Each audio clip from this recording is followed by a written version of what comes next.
The Broken Chains Festival in Amsterdam commemorates the day slaves were set free 154 years ago.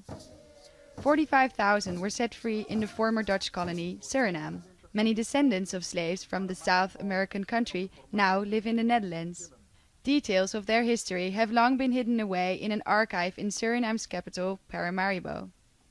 Now, these handwritten 19th century books, containing the personal data of 80,000 enslaved people in the former Dutch colony, are about to be published online.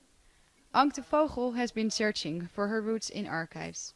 She found that her great-great-grandfather came from Africa and was sold to Dutch plantation owners. My children asked me about my great-grandparents, and I couldn't give them any answer. So where I'm going to, I need to know where I'm coming from. Her findings were not always easy to deal with. Slaves are no human beings. So they were seen as property? Property, right? And that was real difficult to handle that. From the late 16th century onwards, the Dutch forced African people into slavery. Taken from their homes and sold to slave owners, thousands ended up on plantations in Suriname.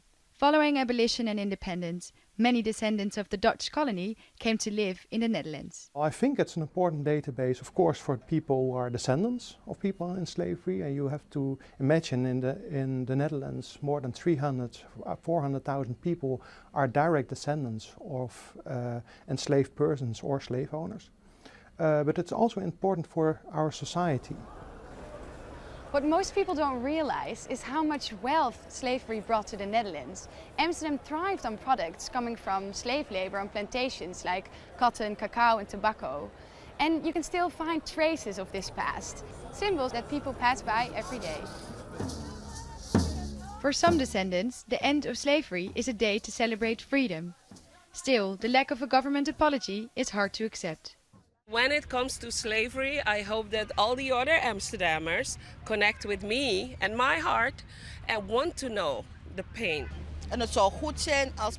It would be good if they would apologise. Some kind of recognition would be good.